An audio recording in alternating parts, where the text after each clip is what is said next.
Hey folks, I'm back again with this week's video blog, continuing the A to Z Cosplay Answer in 5 challenge. Now this week there was no new challenge issued to give everybody a chance to kind of catch up.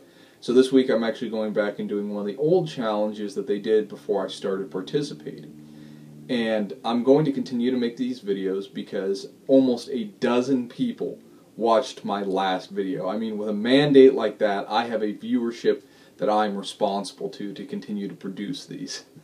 So, but in all seriousness, for the almost dozen people who've been watching this, thank you. I don't know why, I don't know what kind of mental sickness you have that you're watching my channel, but thanks for watching it. This week's challenge is, what is your guilty pleasure? My guilty pleasure is kind of an unusual one, I guess you might want to say. Especially because I do a pretty good job, I think, of living my life out loud. I don't really have a lot of, I guess what you call guilty pleasures. But mine is, I love terrible American-style Asian food. And I think the reason that this probably is kind of a guilty pleasure for me is I am somebody who tries to lead a balanced life, who is somewhat athletically inclined, and on top of that, I actually lived in Asia. I lived in Seoul in South Korea in my early 20s.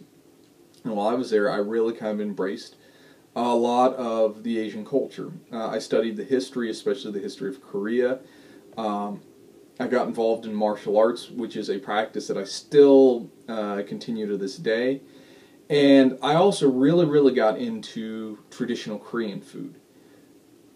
Beef bulgogi, or chicken bulgogi, with a side of yakimandu is one of my favorite meals, even now in my 30s.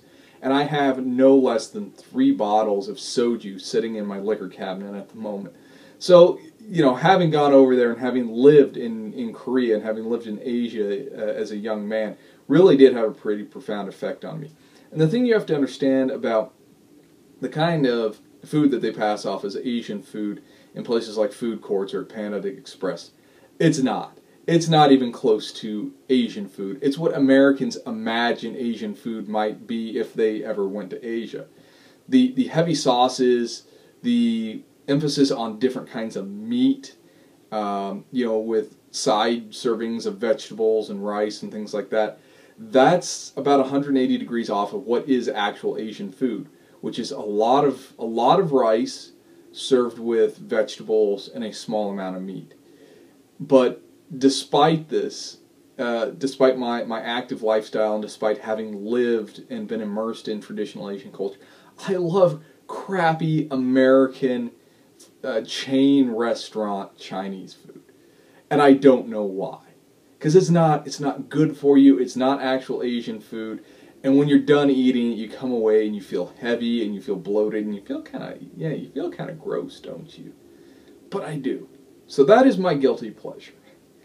I'm going to continue to make these videos. We'll see you back here again next week, and hope you all have a great time.